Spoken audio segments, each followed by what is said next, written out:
नमस्कार, news click की daily roundup में आपका स्वागत है। आइए नजर डालते हैं एक बार हेडलाइंस पर। महाराष्ट्र से पैदल ही अपने गांव घर लौट रहे 14 प्रवासी मजदूरों की मालगाड़ी से कुचलकर मौत। देश भर में 24 घंटों में 3,390 नए मामले, 103 लोगों की मौत। गुजरात मॉडल का फ्लॉप शो। कोरोना काल में अब हर दिन की शुरुआत एक दुखद खबर से हो रही है। कल गुरुवार सुबह की शुरुआत विशाखापट्टनम गैस हादसे से हुई तो आज प्रवासी मजदूरों की मौत से। रोज सुबह कोरोना से हुई मौतों के आंकड़े तो मिलते ही रहते हैं। आज शुक्रवार सुबह महाराष्ट्र के औरंगाबाद जिले में रेल की पटरियों पर सो रहे कम से कम 14 प्रवासी मजदूरों की मालगाड़ी की चपेट में आ जाने से मौत हो गई। पुलिस के अधिकारी ने बताया कि करमाट पुलिस थाने के तहत आने वाले क्षेत्र में सुबह 5:15 बजे हुई इस दुर्घटना में 2 अन्य मजदूर घायल हो गए। करमाट पुलिस थाने के अधिकारी ने पीटीआई को बताया कि मध्य महाराष्ट्र के जालना से भुसावल की ओर पैदल जा रहे मजदूर अपने गृह राज्य मध्य प्रदेश लौट रहे थे। उन्होंने बताया कि वे रेल की पटरियों के किनारे चल रहे थे और थकान के कारण पटरियों पर ही सो गए थे। जालना से आ रही मालगाड़ी पटरियों पर सो रहे इन मजदूरों पर चढ़ गई। पुलिस अधिकारी संतोष खेतमलास ने बताया, जालना में एक इस्पात फैक्ट्री में काम करने वाले मजदूर गत रात पैदल ही अपने गृह राज्य की ओर निकल पड़े थे। वे करमाट तक आए थे और थक कर पटरियों पर सो गए थे। उन्होंने बताया कि इस हादसे में 14 मजदूरों की मौत हो गई है, जबकि 2 अन्य घायल हो गए। इस समूह के साथ चल रहे 3 मजदूर जीवित बच गए क्योंकि वे रेल की पटरियों से कुछ दूरी पर सो रहे थे। उन्होंने बताया कि विस्तृत जानकारी की प्रतीक्षा है।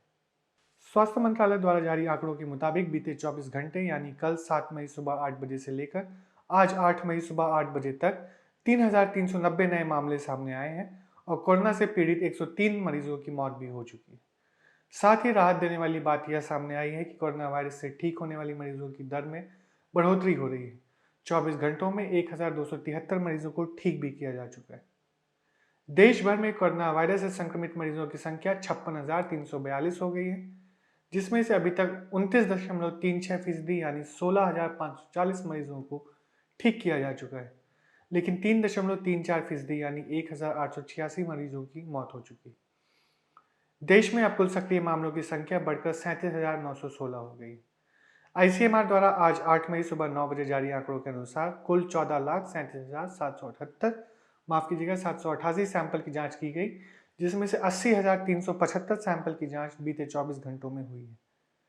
देश भर से आए नए मामलों में सबसे अधिक मामले 7 राज्यों से आए हैं, जिनमें महाराष्ट्र से 1,216, तमिलनाडु से 580, दिल्ली से 448, गुजरात 387, पंजाब 128, मध्य प्रदेश 114, राजस्थान 110 से नए मामले सामने आए।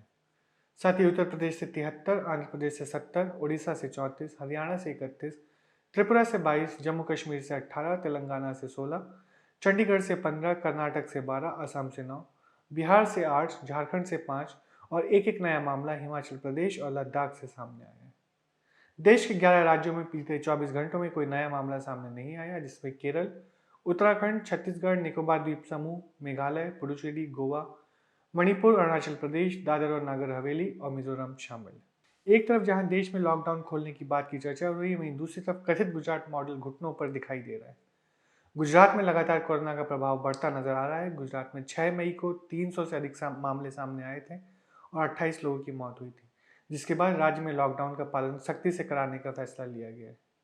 बोल के लब आजाद हैं तेरे के नए एपिसोड में वरिष्ठ पत्रकार अभिसार शर्मा कथित गुजरात मॉडल का पर्दाफाश कर रहे हैं। आइए सुनते हैं उन्हें। क्या आप जानते हैं कि ऐसे वक्त जब देश भर में लॉकडाउन को खत्म करने की तैयारी की जा रही है, यह कोशिश की जा रही है कि किस तरह से मजदूरों को रोका जाए ताकि वो बिल्डर्स का काम कर सकें, जैसे कि कर्नाटक में हुआ। मजदूरों की मर्जी के बगैर वहां उनकी ट्रेन्स को कैंसिल कर दिया गया। बीएस येदियुरप्पा ने उनकी ट्रेन को कैंसिल कर दिया ताकि वो बिल्डर्स का काम कर सकें।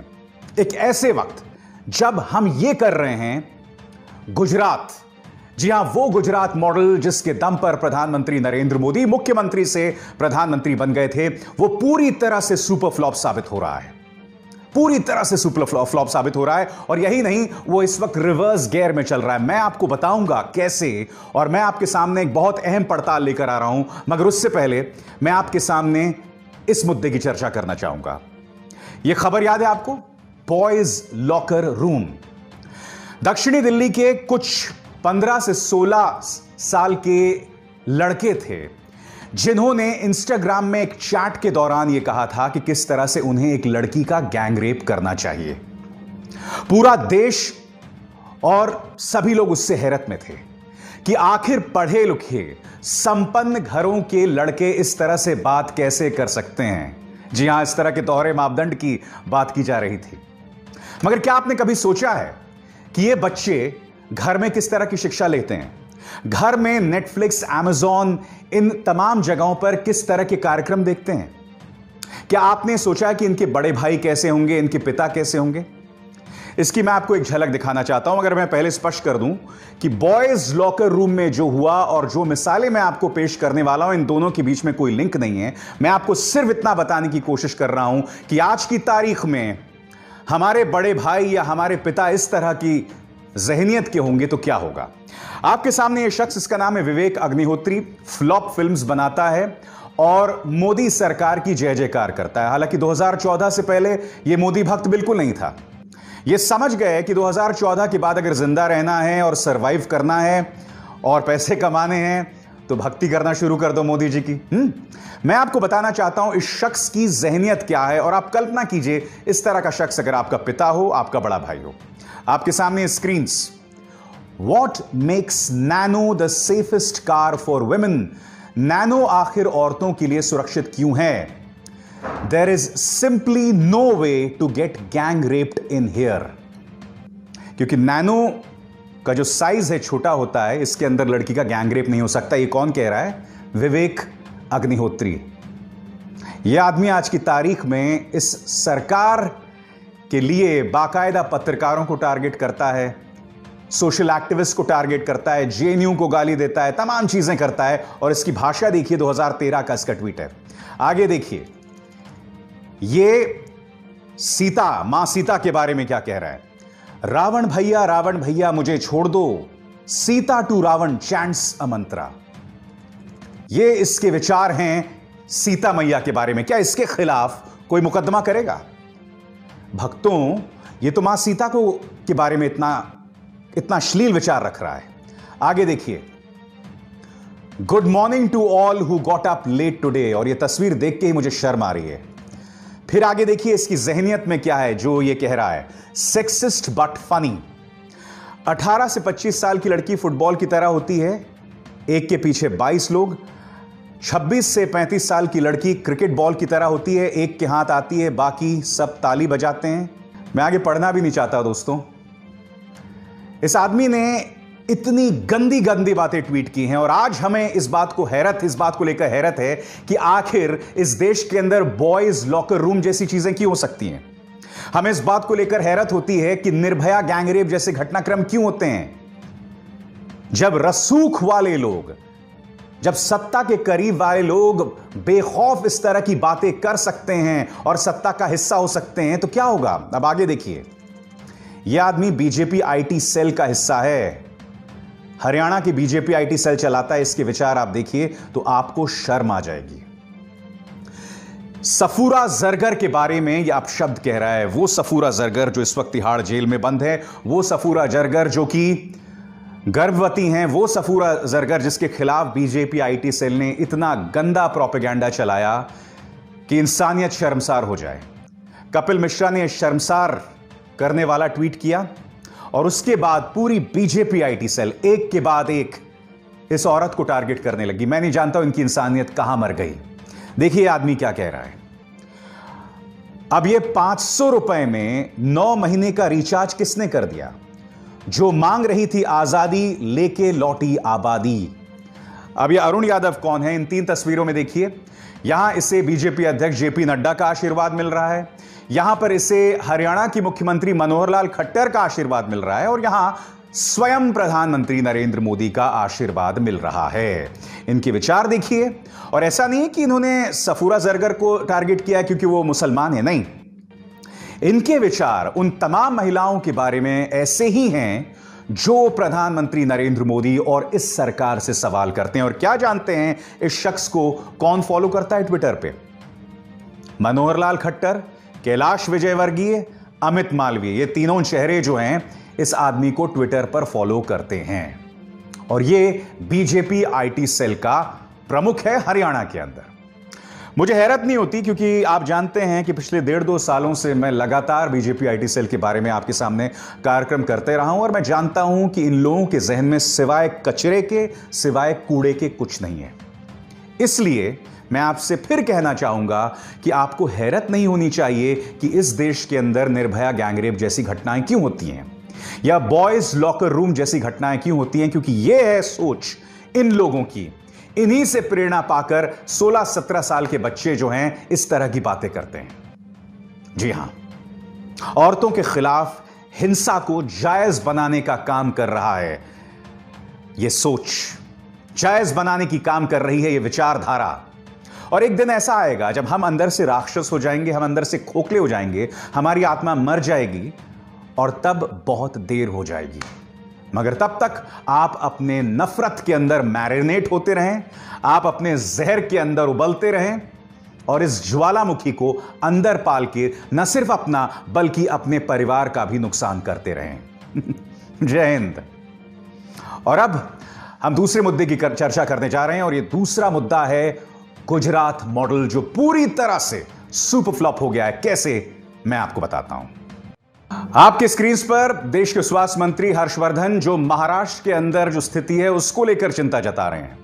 जी हां, मगर स्वास्थ्य मंत्री का ध्यान जो है गुजरात की तरफ कतई नहीं जाएगा, क्योंकि गुजरात इस वक्त रिवर्स गियर पर है।